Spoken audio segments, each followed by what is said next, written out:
Okay, everyone, thank you all for being here with us. We are about to start the keynote, and I will be introducing Clara Hollander, our co-founder and this year's president for CraftNOW Philadelphia.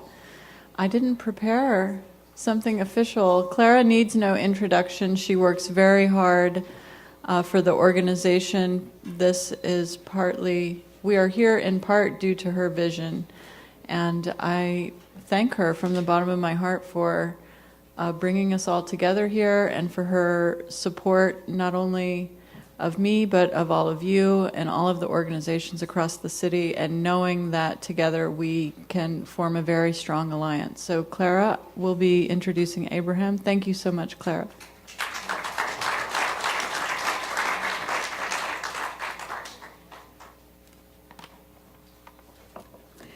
First of all, I just want to commend everybody that was involved with today's programming. The high quality of the discussions, information, and education really is a commentary on our goals and a wonderful example of interdisciplinary community. I'm honored to introduce Abraham Thomas, the Fleur and Charles Bresler curator in charge of the Renwick Gallery in Washington, D.C., which is part of the Smithsonian American Art Museum and is home to the renowned collection of modern and contemporary craft and decorative art. Prior to coming to the Renwick, Thomas served as a director of the Sir John Sloane's Museum in London from 2013 to 2015. He was responsible for creating a new program of contemporary art and design commissions that responded to the museum's historic collections and noted architecture spaces and displays. From 2006 to 2013, Thomas was curator of design at the Victoria and Albert Museum in London, where he also helped establish contemporary programs and exhibitions, one of which, High-Tech Design in a Post-Industrial Age, will open at the Sainsbury Centre for Visual Arts in the UK in 2018, before touring internationally. He is currently working on the 2018 Renwick Invitational, the Smithsonian's biannual showcase for emerging American craft artists, and continuing to develop a body of research related to the designs of Stanley Kubrick's landmark film, 2001, A Space Odyssey, and some of the other upcoming exhibitions reflect the intersection of craft, art, design, technology, and science. I've always been a big believer in dissolving boundaries between artistic disciplines, says Thomas. The most interesting conversations often happen when you bring objects together from disparate fields, and this interdisciplinary dialogue is what makes contemporary craft so exciting. It is also this shared vision which makes CraftNOW so exciting. We could not have chosen a more appropriate keynote speaker whose inclusivity we share in this year's theme of fluid boundaries. It is my honor to present the distinguished Abraham Thomas.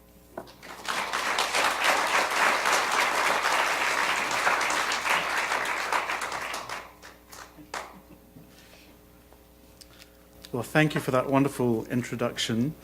Can you all hear me okay? Well, I'd first of all like to say a big thank you to Layla, wherever she is, and the rest of the CraftNOW team for this very kind invitation. Thank you also to Moore for hosting us today, and to Freeman's for their support.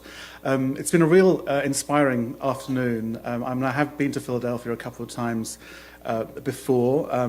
and I'm so excited to get to know the craft field even more after this afternoon. It's been very inspiring. So thank you to all the previous presenters and panel discussions.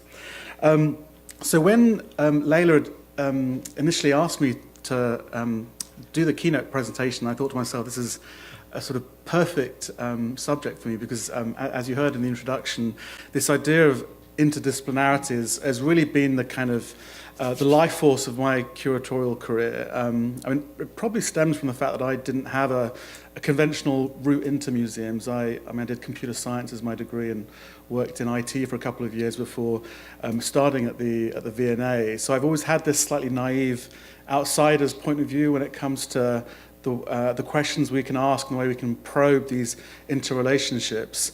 And particularly in terms of the field of craft, I'm a bit of an outsider because I come from more of an architecture and design background at the V&A. But that was what was really exciting when the role at the Renwick Gallery came up, because I was really excited about seeing how we could further explore this huge potential for interdisciplinarity, which I think has been happening for quite a while within the field of craft and critical discourse. So. What I'm going to talk about today is really a bit of a personal reflection. I mean, it's pretty much been a year to the day since I started my role at the Renwick. And by the way, I'm delighted that Fleur Bresler is here. My role is endowed by Fleur, so thank you to her for her support. So I've been it's been about a year as the Bresler curator in charge at the Renwick, and.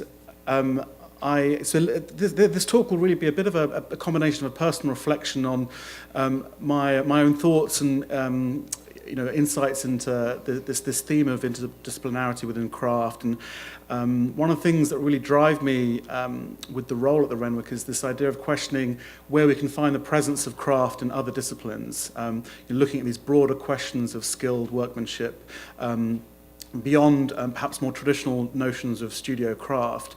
It'll also be a chance to really think about how we can, blur these boundaries, not just in terms of disciplines, but also in terms of curatorial practice. I've always been a firm believer in finding more dynamic ways to engage with audiences, to really think about studio process, and I'll probably use this word process about 25 times in this lecture. I've always been interested in this idea of process and unpacking the sort of role of a studio for audiences, which I think we sort of don't do enough of in museums and galleries. I often feel that we're showing just 5% of the story when we show a finished object, and I've always been interested in everything else that happens to bring an object to fruition. So this idea of process and this idea of engaging audiences in more dynamic ways, sort of breaking sometimes the physical external boundaries of a museum, but also these conceptual boundaries, led me to these two concepts, which I think kind of have been a useful way of thinking about this whole lecture.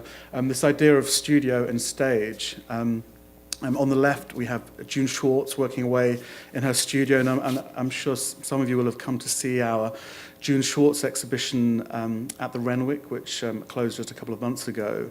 And on the right, an image from, I think it was 2012. This was the Museum of Modern Art's Young Architects program, their annual commission of producing site-specific architectural pavilions, which become these extraordinary sort of backdrops for programming. So this is from their annual concert series, the warm-up series.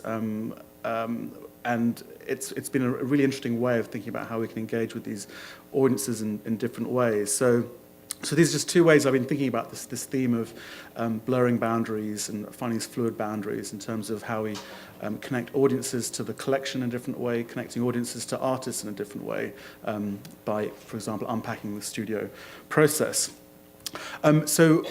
This kind of love of interdisciplinarity really came from my time at the V&A, which was my real sort of training ground as a curator.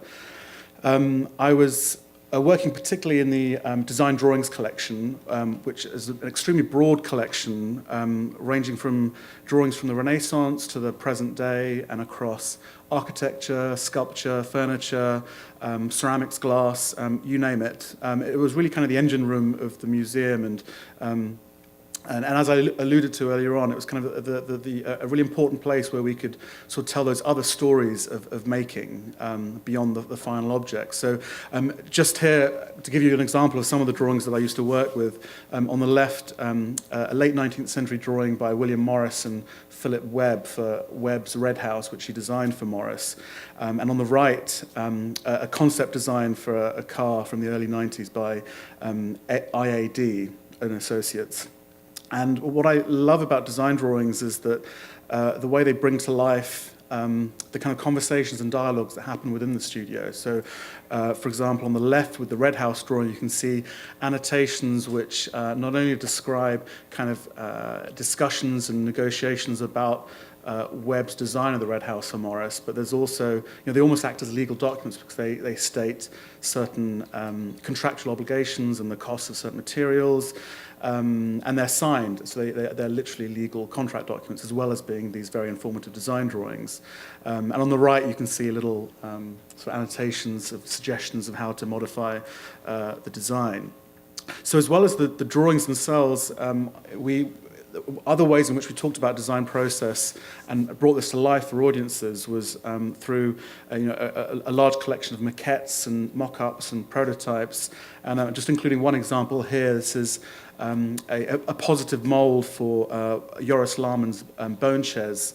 And this is a great example, I think, of how we can find stories of craftsmanship within perhaps a more kind of mechanized form of production. So although the actual bone chairs was produced as a limited edition, serially produced of polyurethane chairs, the original unique one-off plug was made of a series of layers of laminated fiberboard, which were then carved through a combination of hand-tooled carving and also through a very intricate process of CNC routing. So I love that this exists as this unique handcrafted artifact within this world of mechanized production.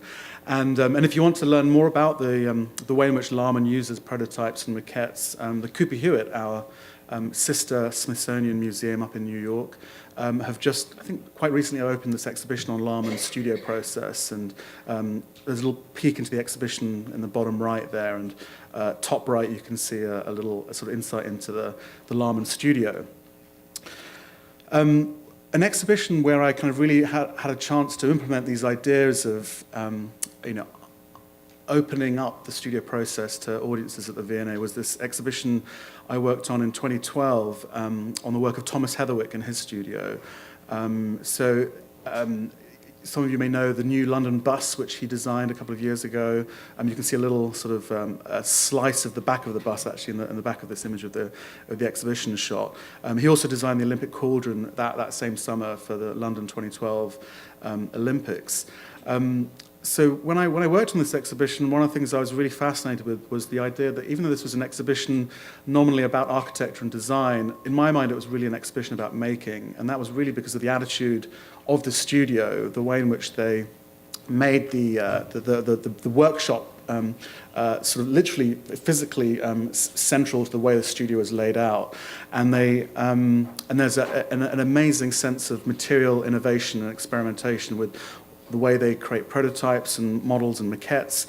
And so I really wanted to make the exhibition feel like a real peek into the studio. So we literally designed the exhibition to feel like a studio and a workshop. So you can see here a number of material samples, mock-ups and prototypes.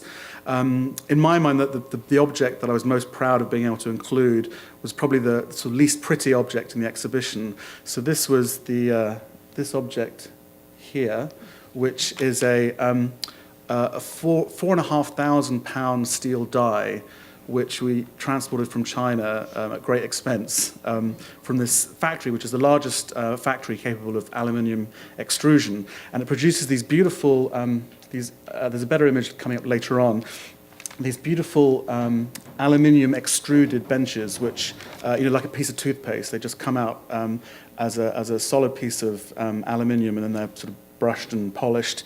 But I really wanted to not just show the benches on their own. I wanted to show this extraordinarily heavy industrial object which produces those objects. While working on the exhibition, I was, and this is a little peek into the Heatherwick Studio in King's Cross in North London. While working on the exhibition, I was essentially in residence as a curator. I sort of spent 2 or 3 days a week, working with Thomas, who's sitting here in this image on the left, looking very intense and thoughtful. Working with him, but also speaking to his designers and the people working in his model workshop. So you see an image there on the top right. And as I said before, the model workshop, which was also where they made a lot of the kind of mock-ups and prototypes, felt so crucial to the way they thought through all of their projects, which range from furniture to vehicle design through to large-scale buildings and examples of urban planning.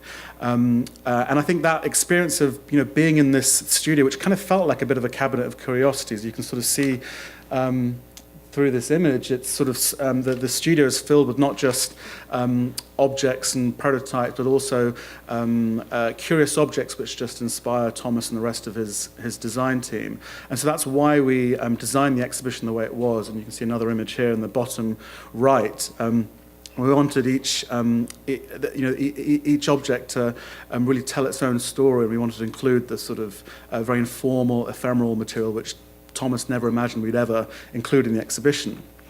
And I want to talk about this idea of residencies a bit more, and it's fantastic how it's come up a number of times this afternoon, actually, the idea of residencies. And I think from a museum point of view, residencies are such an important way, not only of offering new forms of commissioning and to give this kind of incubation space for makers and artists and designers. But crucially, in terms of an audience point of view, I think it's a really fantastic way of dissolving that wall between what normally is a pretty private endeavor, unless we're lucky enough to be collectors or curators or have personal friends in these areas of creative practice. Most people who come to a museum don't get a chance to also visit a studio. And so one of the things I really enjoyed working on at the V&A, and which I'm hoping we can do more of at the Renwick, is that we had a long ongoing series of creative residencies which started in 2008 when we built the new Sackler Education Centre. And so this is just one example of one of the residents, Julia Lohman, who at the time was she was a furniture designer, but really wanted to experiment with seaweed and kelp as a sort of innovative, sustainable new material that could replace man-made materials like leather and plastic.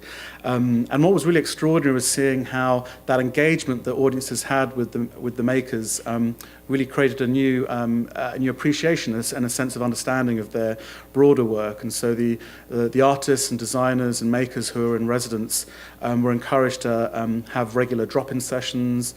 They would have little workshops to which the public could come and observe.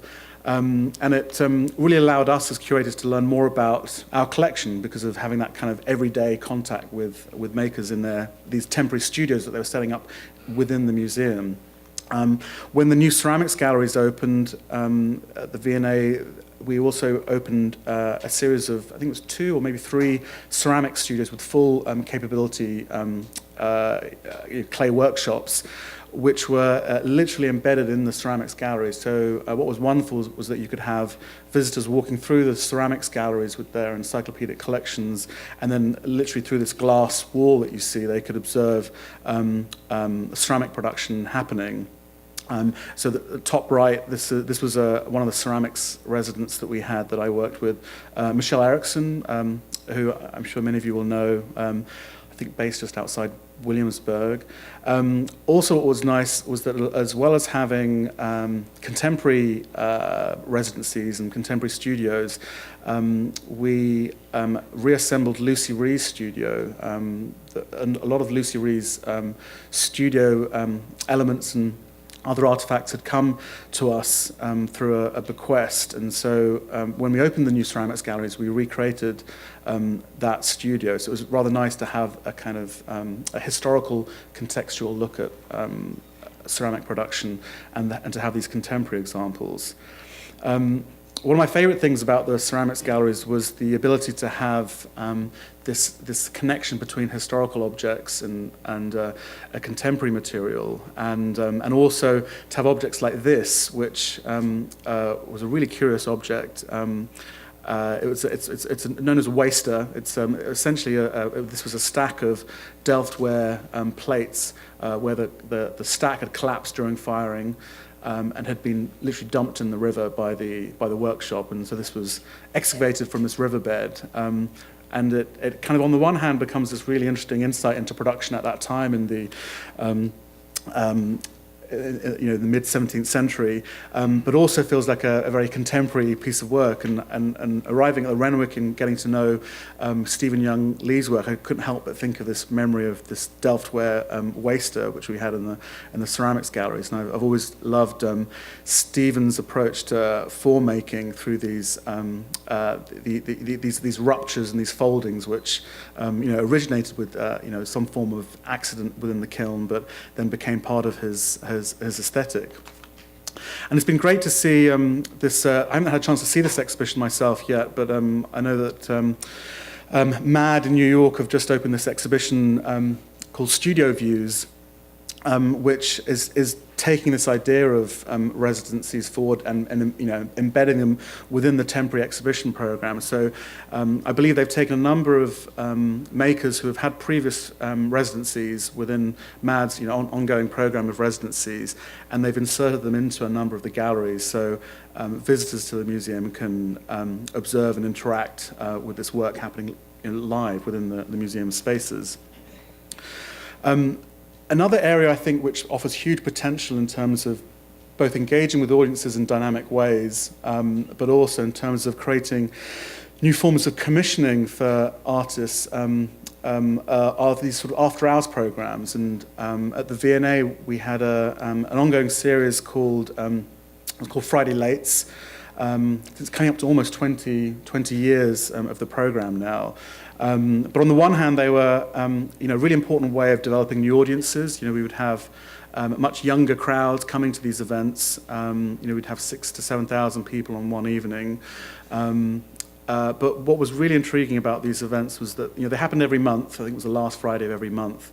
They became these really important forms of creating micro-residencies and sort of little mini commissions, because we would often work with 5 to 6 artists, makers, designers, architects to produce little commissions just for that one night only.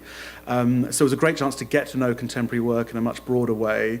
It was a chance, normally when you do an exhibition, you've got a plan 2 or 3 years in advance. You only have like 2 or 3 exhibition slots a year. So it was a chance to create real agility in a conventional museum exhibition context where that kind of flexibility isn't possible. And you can sort of take a risk on someone. You may not work with them again. But what was interesting was that these became like little mini auditions, and we would often return to some of these artists and commission them for a larger exhibition or a more semi-permanent installation. But of course, what was really important also was the fact that audiences got to interact with these artists and makers and see work happening in really unusual contexts, like this wood workshop happening within the room with the V&A's Raphael cartoons from the Sistine Chapel, for example. When those ceramics galleries were being created and they were closed for a period of I think a year and a half, we had this event called Craft Rocks, which was one of our Friday late events. And 2 of the artists we worked with were Claire Twomey and Keith Harrison. And Claire produced this installation within the V&A's cast courts, where she created, I think it was sort of 4,000 Wedgwood jasperware bluebirds, which she scattered throughout the cast courts. And then throughout the evening, visitors were encouraged to take one with them. And these, you see these bluebirds in all sorts of collections all over the world now. They sort of maybe ended up on the secondary market, who knows. But it was kind of amazing seeing this installation dissolve over the evening. In terms of this idea of blurring boundaries, it kind of gave this sort of empowerment and authorship to the visitor. They were essentially kind of not only semi-curating the installation by dissolving and modifying it, but they were, they were participating in the installations. They were sort of contributing to the project just as much as Claire was. So it was a really, a great way of thinking about more maverick forms of curatorship. And with Keith, he produced these extraordinary coloured ceramic blocks, which he did live firings of using these electrical circuits, within those Raphael courts. And at the Renwick, we have our regular handy hour. I think some of you may have been to the handy hour in the past. It's always phenomenally popular, and it happens in the Grand Salon at the Renwick. And it's a fantastic way of, it's an after-hours event. It just gives people a chance to get involved in certain forms of making and little craft activities like this. And of course, we have the ubiquitous craft beer, of course, and live music.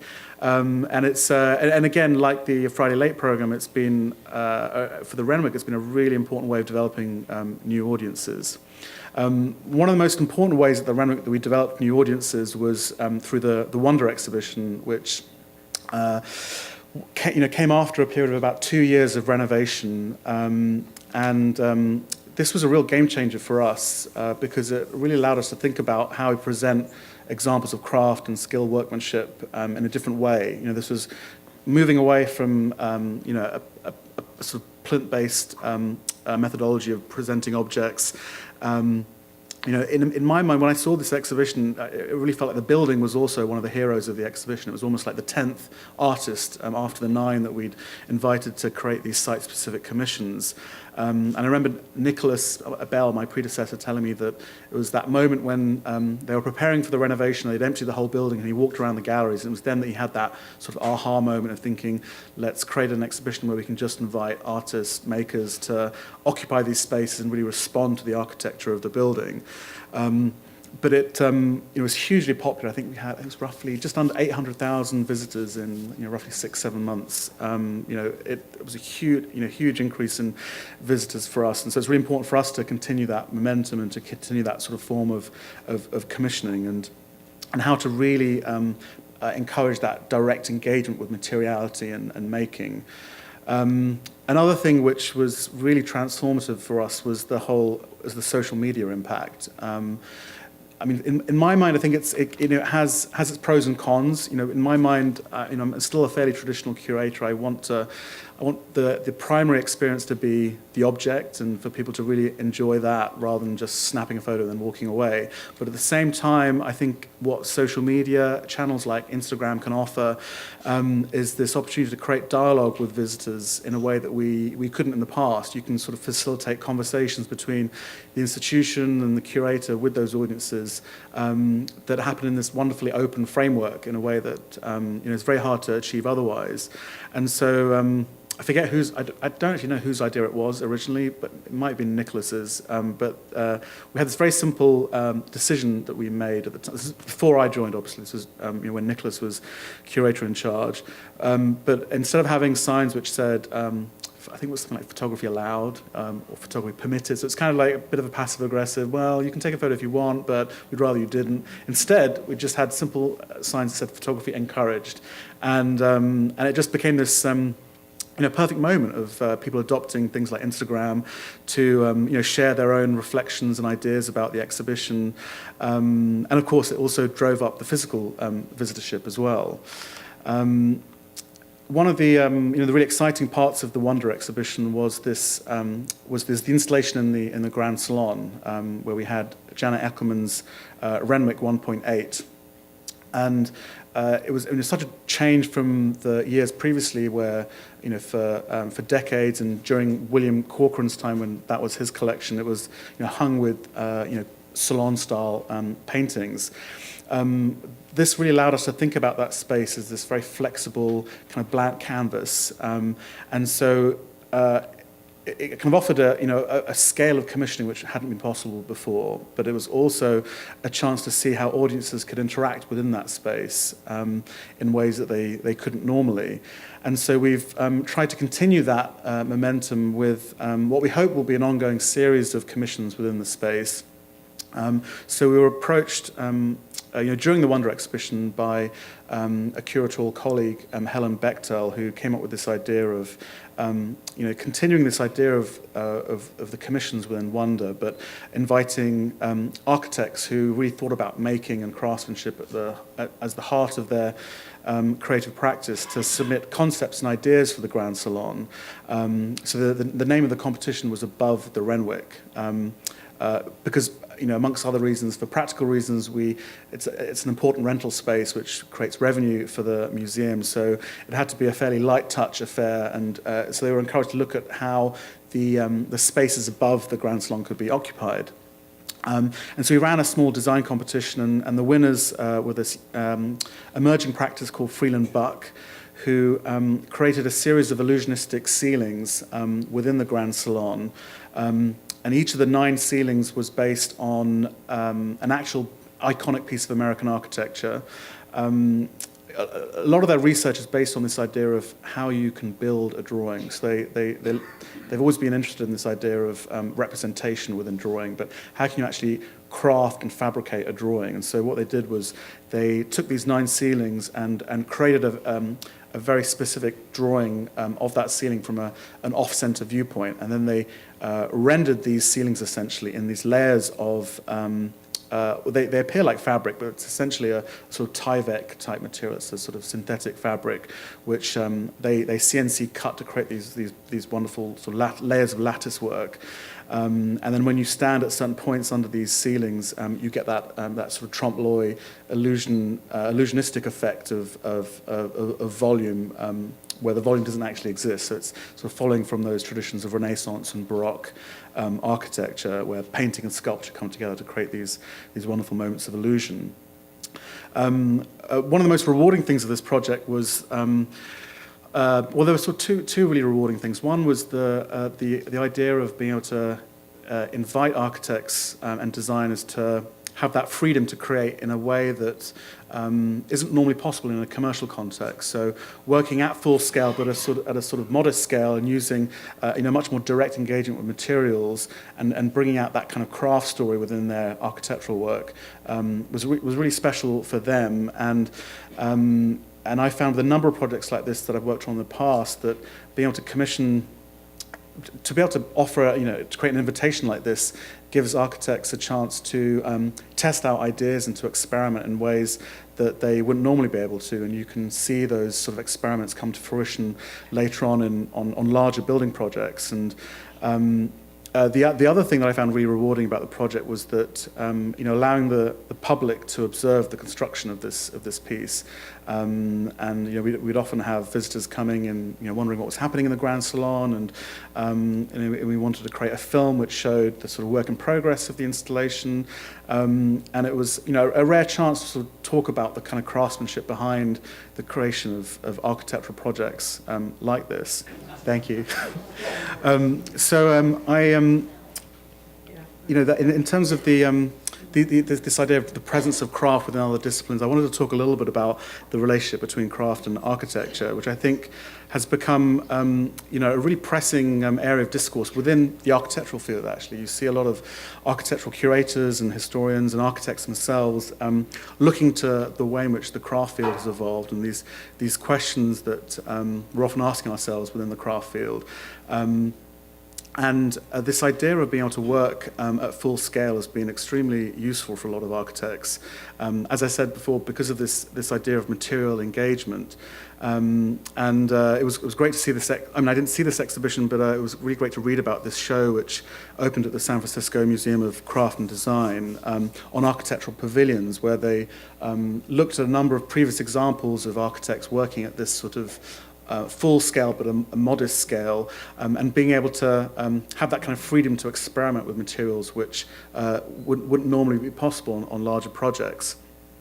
One of the sort of most high-profile architectural journals in London, the Architectural Review, they had a whole issue dedicated to craft, which came out earlier this year, which was, again, a really interesting example of kind of architectural discourse looking at craft as a form of new ways of unpacking some of their own problems and critical issues within architecture, and I think part of that is because within architecture, there's been such a conversation about making, mainly because when you look at the field of architecture as it evolved from, 300 years ago when architects were considered more like masons and master builders, and there was a real sense of controlling every aspect of kind of architectural production. So you were literally talking about creating a bespoke crafted object because every single detail was controlled by the architect, the master builder.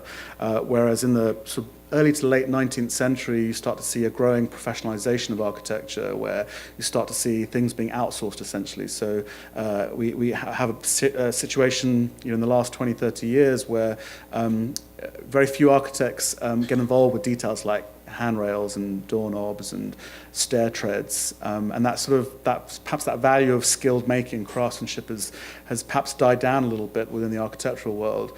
But I think that has changed, and even in the last sort of 10 years, and it's mainly because of a concept which is within architectural circles is known as direct fabrication, and this is really about using tools like 3D printing and 3D fabrication, CNC routing, where architects realize that they actually have the tools available to them to start getting involved with those material choices in a way that perhaps wasn't possible before those 3D tools. And it's fascinating to see a number of architectural schools who are really encouraging these areas of research with architectural students, encouraging them to actually make at full scale, to explore these very concepts around craftsmanship and material choice and making. So you often hear architectural tutors complaining about these two things which students never have. And you also hear architectural firms saying they can't get the right graduates because either they can't draw anymore or they don't know how to build anymore. So this is kind of one way in which you see this being addressed.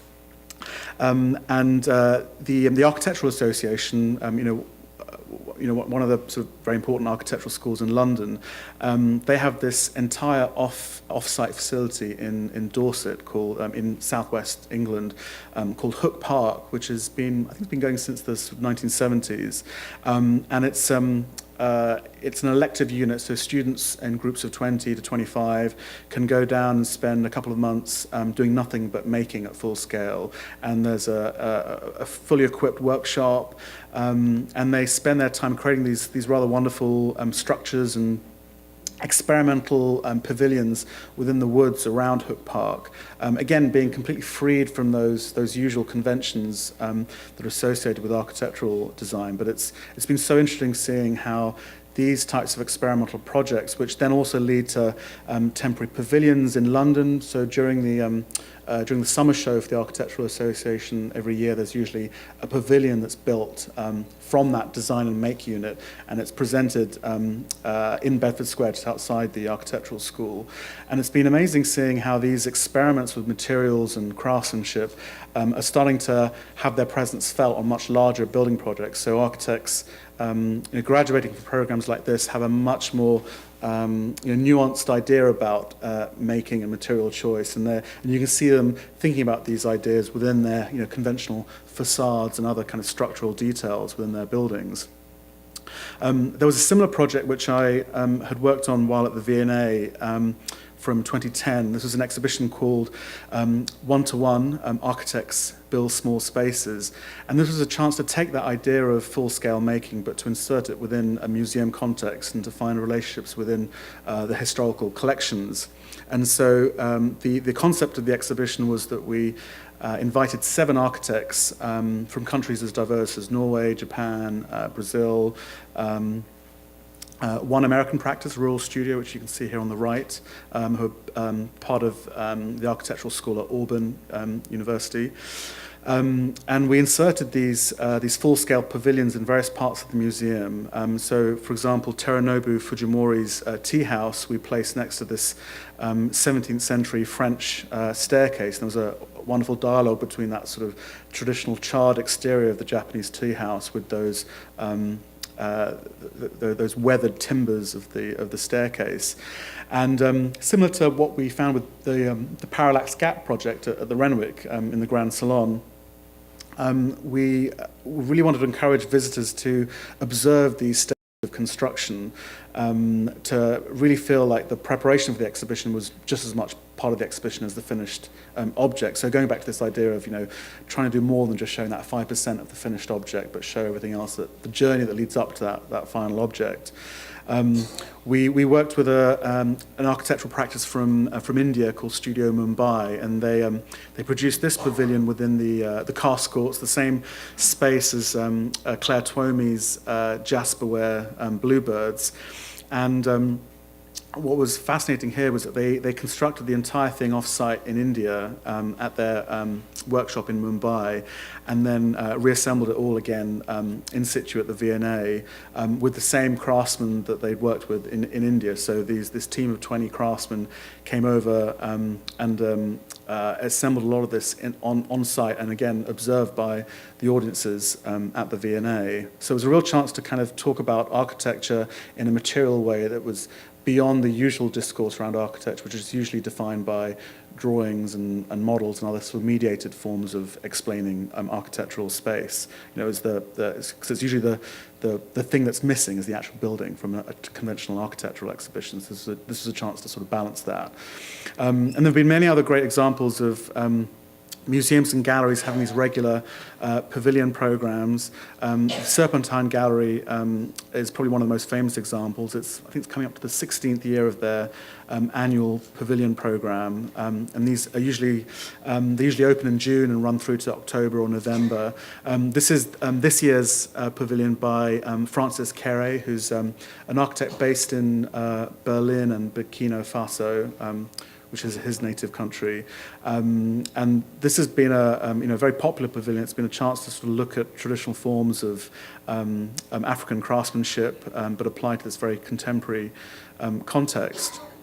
What I found also very interesting about many of these sort of small-scale architectural pavilion projects is that because of their nature of being, about pure speculation, being temporary, and being very bold with their kind of design visions, they become these very exciting, energized sort of backdrops and armatures for new forms of programming. So the Serpentine Gallery, for a number of years, have used these pavilions as sort of containers for new types of event making, and they have a famous series called it's either 24 or 48-hour marathons where they have lectures and performances and pop-up talks happening over a whole weekend, morning, noon, and night, and they become almost as infamous as the structures themselves.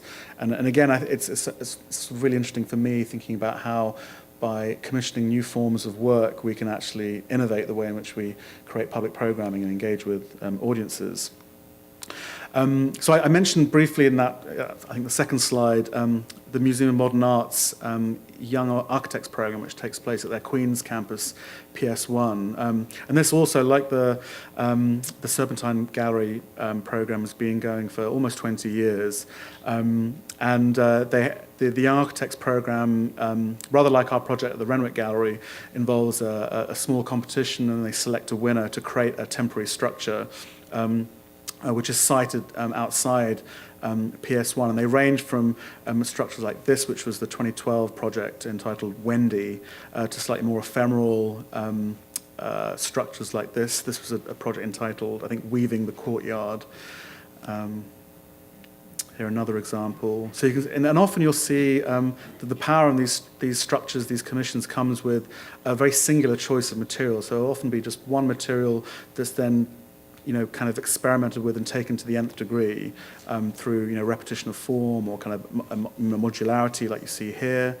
And again, rather like some of the other examples I've talked about, a real powerful thing about these projects is giving the audiences a chance to observe the construction. But also, rather like the Serpentine Gallery program, these projects really come to life when they become these backdrops for new forms of public programming. And I mentioned earlier on this. Oh dear, has it happened again? Oh, phew. Okay. The warm-up series, which is the very popular, always sold out every year, a series of summer concerts where hundreds, if not thousands, come week by week to these events and allow a totally new form of interaction with these structures. So when I think about performance and and craft, I can't help but think of the work of Nick Cave, and this is one of his sound suits in the Renwick collection. But I often think to myself that it's such a shame that we show these objects as sort of mute, inactive objects when you have someone like Nick Cave who created these sound suits, very much as part of his background being a trained dancer with Alvin Ailey Company, and they were, designed as performance pieces. And I often think it's a shame that we can't show that object in its true context. And I think it would be wonderful to one day commission Nick Cave to do some performances with some of these sound suits, to see them in action, in the Grand Salon, for example. But I think there are so many interesting ways of thinking about craft, the sort of performativity of craft when we think about these objects.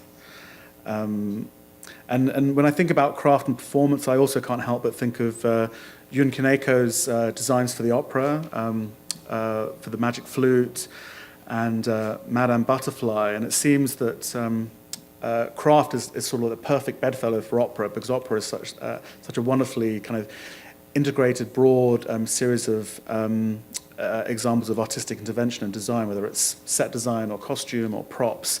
And I think it's so interesting having someone like Kaneko working on the costumes and these scenic backdrops, and informing the choreography in some way.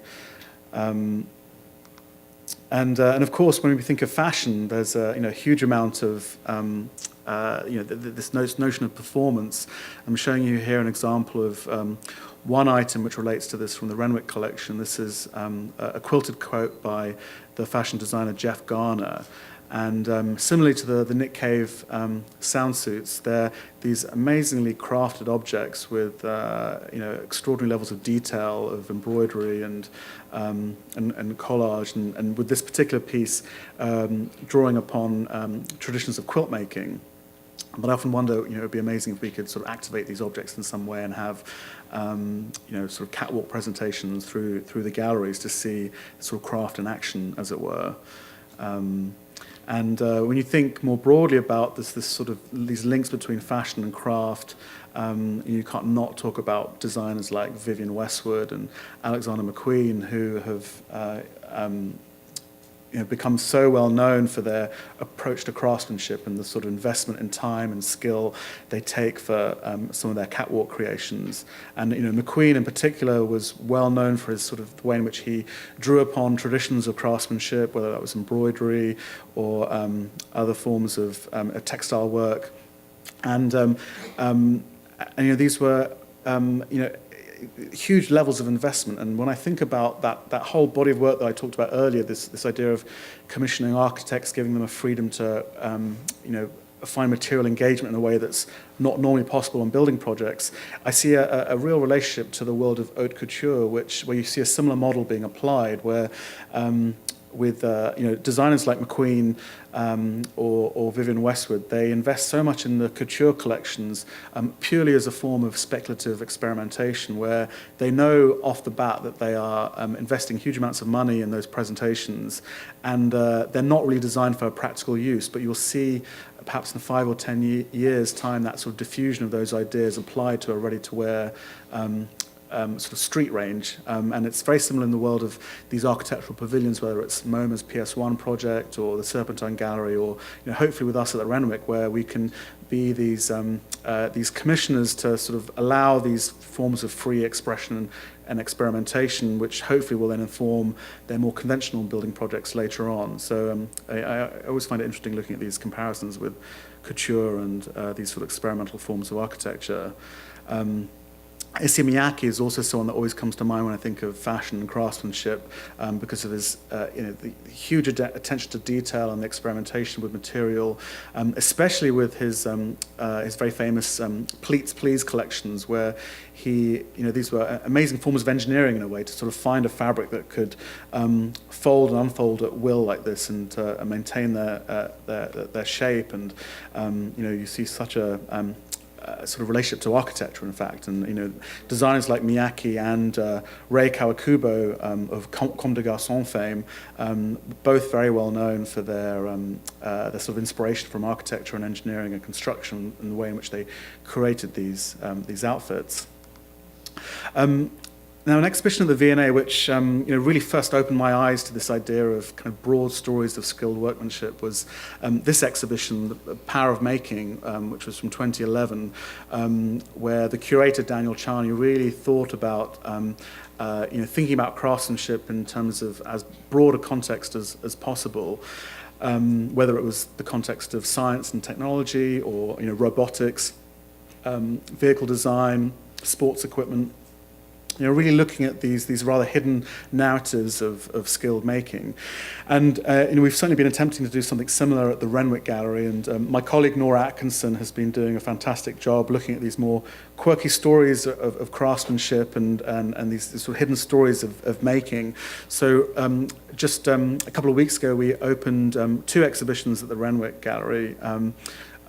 This one, a project with Rick Araloos, who, talking about sort of scenic design and the opera. Rick, his sort of day job, as it were, his main bread and butter is being a scenic designer for the Seattle opera, but he also creates these wonderful miniature models and these site-specific installations. And so he, for us at the Renwick Gallery, has brought his skills of trompe-l'oeil and material manipulation to create an abandoned subway stop within our large back gallery at the Renwick. Again, sort of allowing us to sort of think about the sort of skill involved in creating those sets.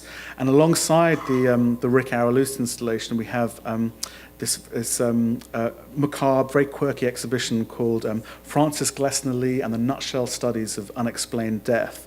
And these are, it's a fascinating story, and so I'll quickly summarize for you, but Frances Glessner Lee was essentially the sort of godmother of forensic science and the first female police captain in the US. But as she, as she was there at the beginnings of forensic science as a discipline, she realized that there were few ways for detectives to really understand those scenes without actually contaminating evidence and sort of walking into those spaces. And she felt it wasn't enough just to rely on photographic documentation and other text-based pieces of evidence. And so she created these extraordinarily detailed dollhouse-scale dioramas of real cold cases based on murder scenes. Which she worked with a cabinet maker to create some of the architectural and furniture elements, but she herself created a lot of the knitting the upholstery on the sofa, for example, the armchair here, and hand stitching some of the clothing. And then these models were used as teaching aids, and they're still used today by the Office of the Chief Medical Examiner in Baltimore. But it was such a wonderfully quirky, unexpected story of craftsmanship that we could bring to the Renwick Gallery.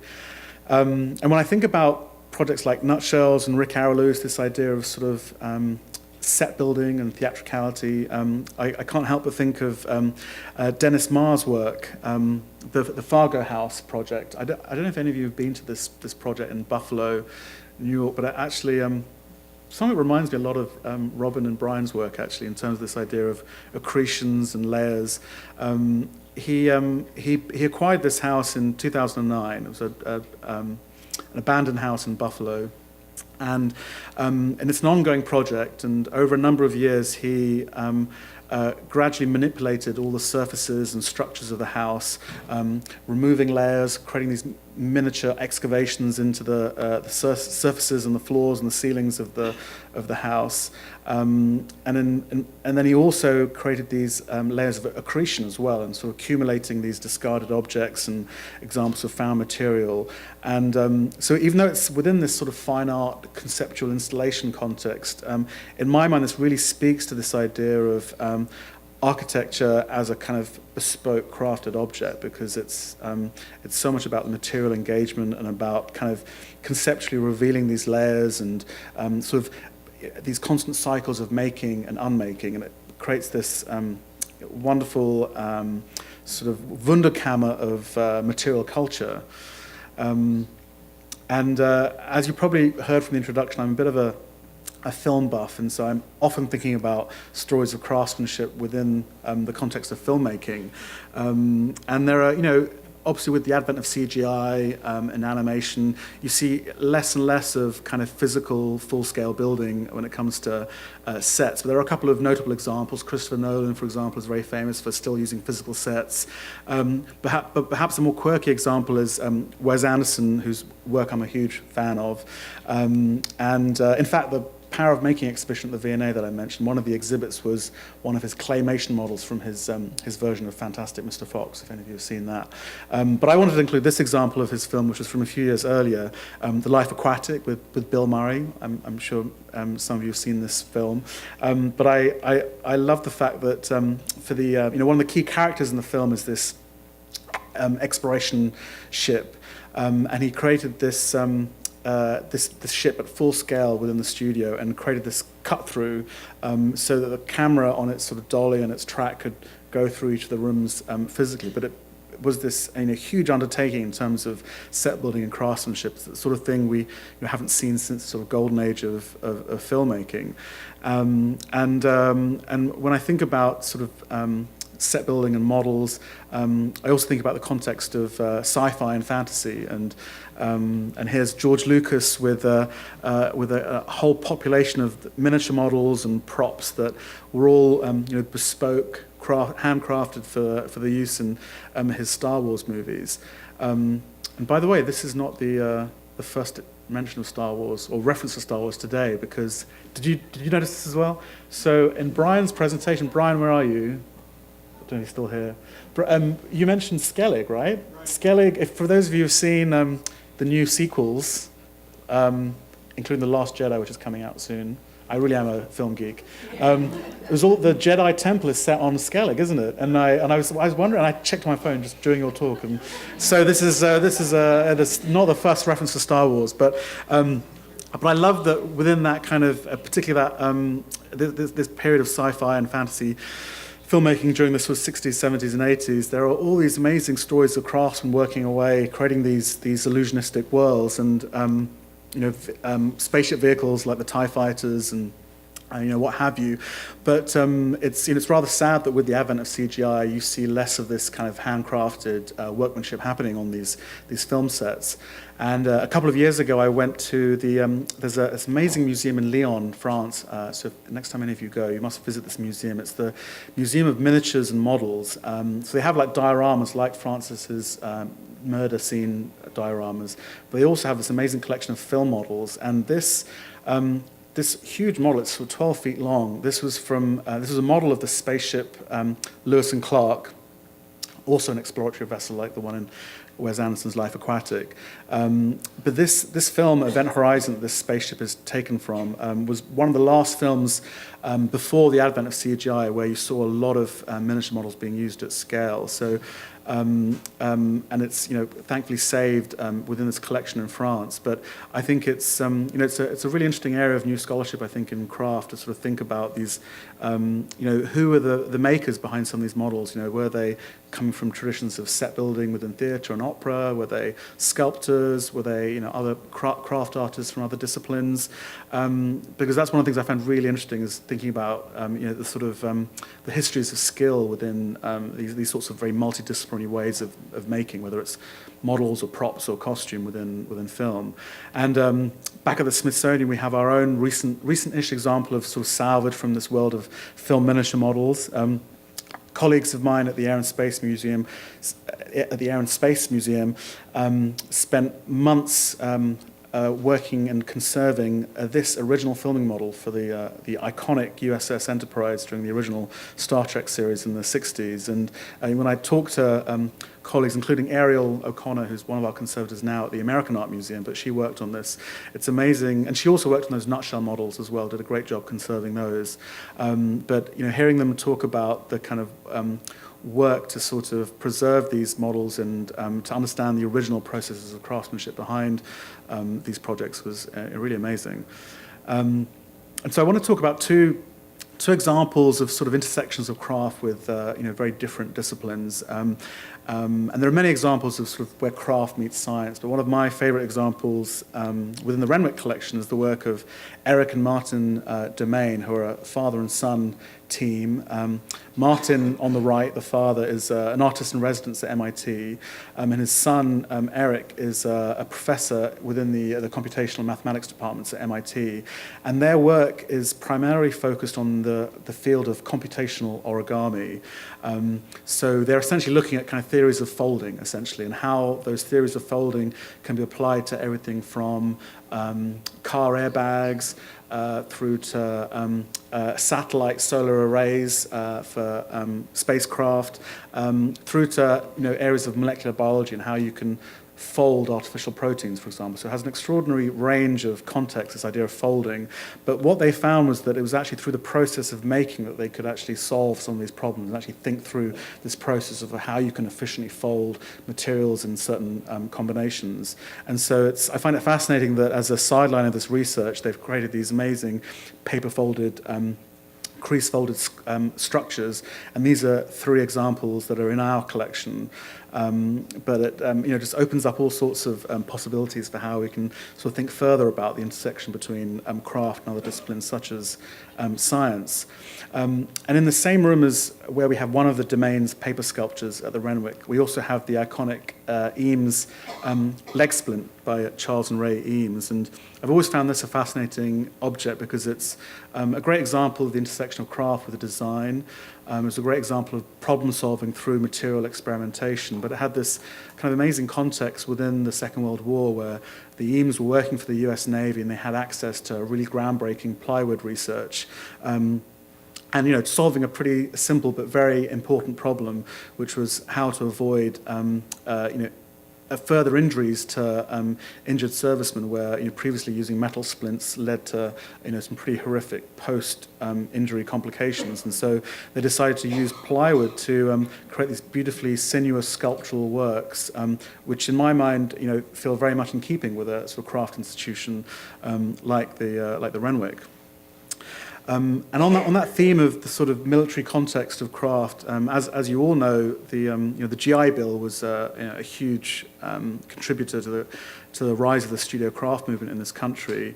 But I wanted to talk about Aaron Toole's work, who was a veteran from the first Gulf War and went through the GI Bill and trained as a potter.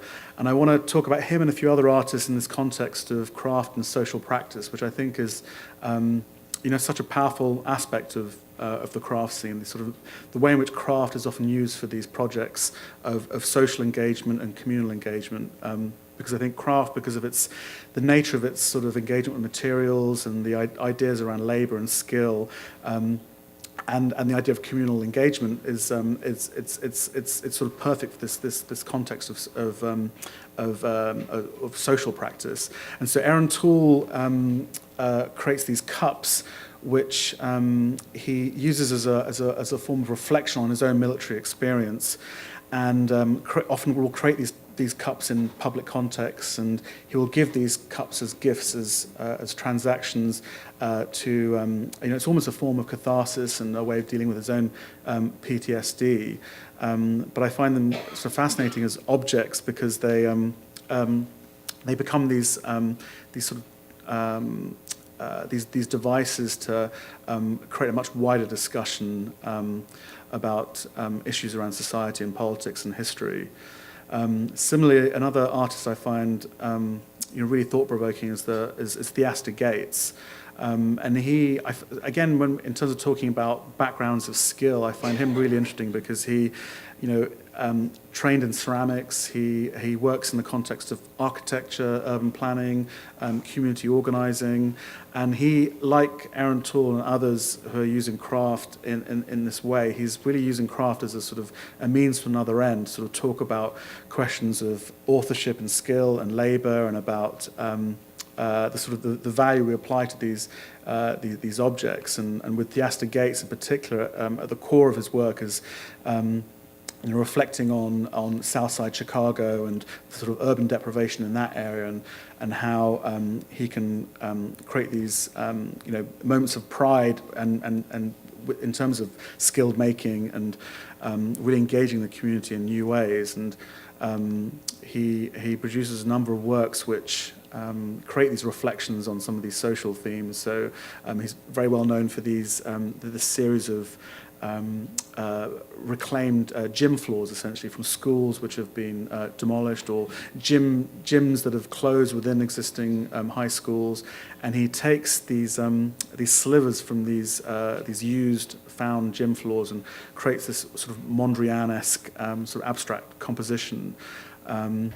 And similarly, he's produced a series of works using discarded fire hoses, again with these sort of geometrical, grid-like arrangements, as a reflection on the sort of the history of sort of police brutality and the sort of locking down of kind of protests during the civil rights movement during the 60s, and of course also a reference to the tragic history of churches being bombed and burned during the 60s, during the civil rights movement. And another project that he created as part of this form of social engagement was this series of sort of workshop interventions where he created this project known as the Seoul Manufacturing Corporation. And I believe an instance of this was at the Fabric Workshop and Museum a couple of years ago, I think. I saw this when it was at the Whitechapel Gallery, but essentially he created a ceramic studio and invited local makers and members of the public to take part in these forms of production, again within a public gallery context. And just this year, Claire Twomey, who created those Wedgwood Jasper ware bluebirds, she's a current, it's essentially an artist in residence, but it's part of a new program at Tate Modern in London. It's called the Tate Exchange. So it's a chance for artists and designers to create these new forms of engagement with audiences. And she has this project which is ongoing at the moment, called Factory, the Seen and the Unseen. And she's questioning these ideas around production and these sort of hidden stories of labor. And she's inviting members of the public to get involved with slip casting, and people can join these assembly lines within Tate Modern's new extension. And I think these questions of production and manufacture, I think, are really important to the craft field, and we've already seen some really exciting areas of scholarship. For example, Julia Bryan-Wilson and Glenn Adamson's book, Art in the Making, which looks at these sort of hidden stories of production within a fine art context. And similarly, a project that I found kind of really relevant to these questions of production is Thomas Thwaites' The Toaster Project, where he wanted to take an everyday object like a £5 or $5 toaster and see if he could actually make it by hand, so using a sort of artisanal approach to actually make a toaster from scratch. And so he started by disassembling a conventional cheap toaster, as you can see on the left, and then took it upon himself to try and replicate every single element. So he created a handmade mold for the sort of casing. He was mining copper himself for the wiring. Obviously didn't work very well with this sort of plastic, this rather horrible sort of rubbery concoction. But he created his own furnace by having a huge array of hairdryers with a sort of homemade chimney stack so creating the tools himself from scratch. So I think what was interesting about this project was that it was his attempt to kind of examine these sort of invisible global supply chains and hidden stories of labor behind these very everyday objects, and from an economics point of view to sort of question what is the value of labor when you produce a £5, £5 toaster, how much does it actually cost to make one of these from scratch? And he estimated that it cost him about £1,500 just to produce this one kind of mock-up of a cheap toaster. So I think even though this is very much a project within a kind of a world of sort of design and social practice, I think these are stories which I think within the craft field we can certainly be talking about. And Margarita Cabrera, who we have in the Renwick collection, I think also explores similar themes, where she's examining the maquiladoras that exist on the US-Mexico border, and these sort of huge factories churning out low-cost consumer items like toasters and blenders. And so she creates these rather delicate, flimsy sort of facsimiles of these objects, using vinyl and thread as a comment on those hidden stories of labor and production. And you heard in the introduction that I'm working on the next year's Renwick Invitational, and the theme of that Invitational is going to be this idea of craft and social practice. And I just wanted to share with you two of the artists who we're including. Stephanie Siyuko, who's a Philippines-born artist based in the Bay Area. This is a project of hers called Particulate Matter, where she had taken, I don't know if any of you have used Google SketchUp, the sort of consumer 3D design tool which is available online. And what she was fascinated with was the idea that there are all these kind of quirky designs that exist within the online repository of Google SketchUp, where someone might be playing around with a sphere or a cube, and these objects people care about enough to sort of upload to this sort of community of random 3D designed objects, and people can often share and collaborate with these projects. And so she took it upon herself to actually hand make examples of these that she found from the online repository of Google SketchUp, using pretty everyday material like card and paper, but sort of bringing back this sort of sense of value to these objects. And and again, a kind of great comment on where does skill and labor exist within this world of digital design. Similarly, another project that she was very famous for was the Counterfeit Crochet project, where she, this was a series of international workshops where she invited local makers and members of the public to take part in these workshops, replicating examples of luxury items and luxury goods, but using crochet and using it based on very low-res images of these Fendi and Chanel handbags. So again, commenting on this idea of outsourcing of labor and sort of the questions of skill within these forms of luxury production. And Tanya Aguiniga, who is one of our other artists in the Invitational, she also explores a lot of US-Mexico border relations within her work, and grew up in Tijuana and San Diego. So a lot of her work looks at these sort of cross-border issues and questioning the sort of ambiguity of her own identity, and using community workshops as a key part of this work.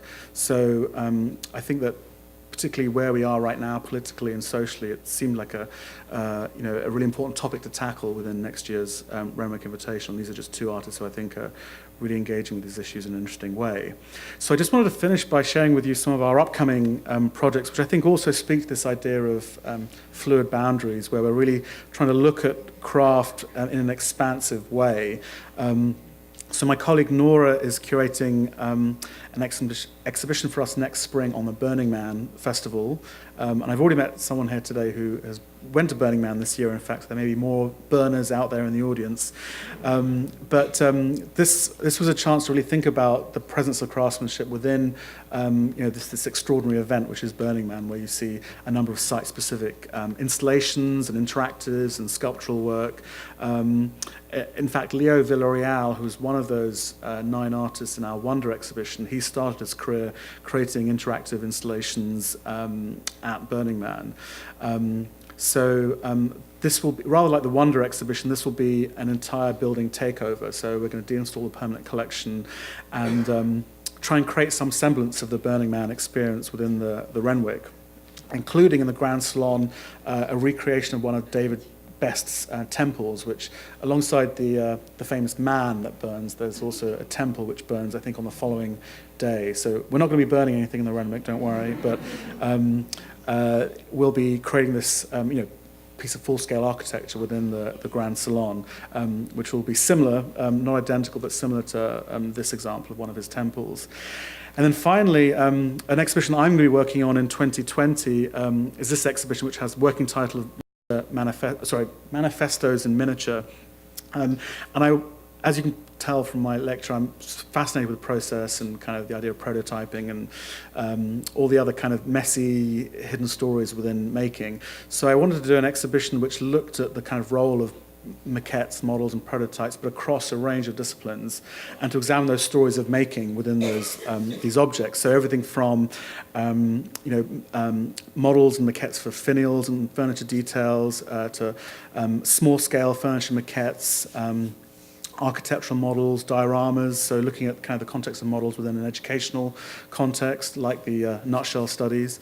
And then also, of course, looking at that sort of science context, looking at molecular models. And I think this is a model for the structure of penicillin, I think. I forget where this comes from. But as you can tell from this sampling, it's kind of amazing looking at the kind of wide range of contexts that things like models and maquettes are applied to, and I think it's a chance to look at these stories they're making across a number of disciplines, creative or within a science context.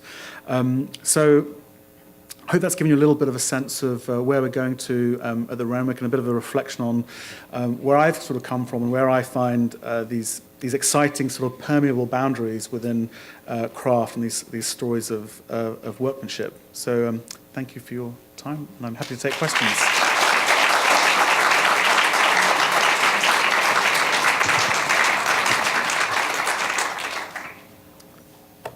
Any questions or comments? Anyone? Yes? So how is it that you transitioned from being in the computer world Right, yeah. to the art world? Okay, yeah, it's a good question. So the question, do you want to repeat it, or shall I repeat the question? So everyone, I'll tell me if I'm translating correctly. But so the question was how I ended up in the museum world, having come from the IT world. So the short answer is I just followed my passions, and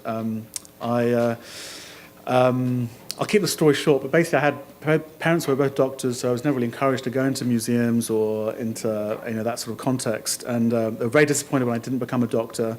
But throughout my life I was always interested in art and design and architecture and photography, and when I ended up at Deutsche Bank working in IT, Deutsche Bank have this extraordinary art collection and very involved with things like the Frieze Art Fair. And so through Deutsche Bank, I got involved in a lot of the the sort of volunteer schemes that employees get involved with, mentoring art students and getting involved in that whole art program side of things. And so through those networks, I just became kind of embedded without realizing it in the art and museum world. And then some of these friends who I'd met through that world said, Abraham, you've clearly got to apply for some jobs in the museum, or that's where your passion lies. And so I'm essentially self-taught, and I then just applied for a job at the V&A and was lucky enough that they gave me an interview, number one, and then I was lucky enough for them to give me a role there. So that's essentially how I did it. Any other questions? Yes. You have such a great vantage point already for this, but I'm just curious, if you have any favorite publications that keep your finger on the pulse of what's happening? What's next? Right. Yeah, that's a good question. So the question, if you didn't all hear it, the question was about great examples of publications and research and critical discourse. So I think one source I find really useful is the Journal of Modern Craft, which I think is now in its 10th year. So I think last year's lecturer was Glenn Adamson, who's one of the co-founders of the journal. I find that a really refreshing vantage point on craft, because they really broadly think about craft in terms of these stories of skilled making that are separate from mechanized production, essentially. So Ezra Shales wrote a couple of years ago on the sort of craft story behind the Empire State Building, or was it the Chrysler? I forget. Does anyone? Was it Empire State? Thank you. Empire, the story of craftsmanship behind the Empire State Building. And recently, Kat Rossi, who's actually someone I knew from my time in London at the V&A, Kat Rossi wrote an article, I think in an issue this year, on the kind of craft story behind Robinson Crusoe. And you would think about the sort of the survivalist story of Robinson Crusoe and Defoe's sort of portrayal of his survival. It's essentially a craft story, and him, the sort of idea of self-survival. And so I find those kind of approaches to thinking about craft and making really fascinating. So I find that journal particularly interesting, and so I would highly recommend it. Yeah. Yeah.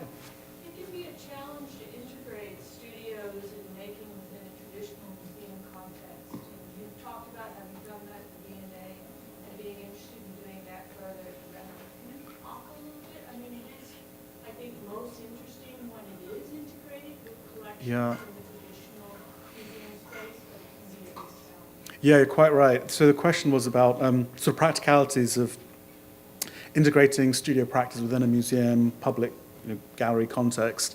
And yeah, you're right. It is a real challenge. I don't even know how we would really do it at the Renwick, but it's just something that I feel we should somehow be engaging with. On one level, perhaps it's through partnerships. So, for example, I mentioned, I sort of briefly alluded to our history at the Renwick, which was that we were built for William Corcoran's collection, and then when he outgrew the building, he built what became the Corcoran Gallery in the School of Art and Design, so just a few blocks south of us. And as some of you will know, the Corcoran Gallery closed down and the collection went to the National Gallery, but the school has now been taken over by George Washington. So the school is being revived, but it's important to remember that there are these studios that exist over at the Corcoran, just a few blocks away, an institution which we have a kind of shared heritage with. So, maybe there's a chance to sort of collaborate with them in some way so that we can have visitors somehow looking at our collections and understanding what we have, and then going to see live practice in action, because I think it's I feel so privileged when I get to visit a studio and I meet a maker and I hear about their process, and so I would just love to share that with audiences in some way, and maybe rather than having it happen at the Renwick, which is, as you say, is difficult, because we don't really have capacity for like a clay studio or heavy machinery really, but maybe by partnering with existing facilities that are just down the road from us, that's a way of doing it. I think another challenge is this kind of what I call the kind of goldfish bowl factor, which can be a problem. And a lot of the residents that we had at the V&A felt very self-conscious about creating work kind of on display like that, and I think that's something we have to be very sensitive to.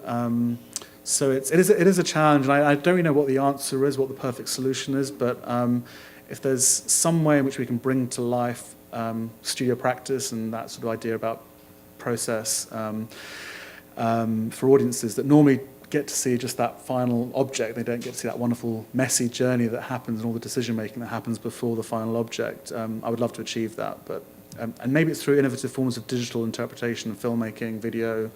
Lots of potential, I think. Oral history. There's lots of great stuff like that, but it's a challenge. You're right. Any other questions? No? Well, thank you very much to CraftNOW and all of your time. Thank you.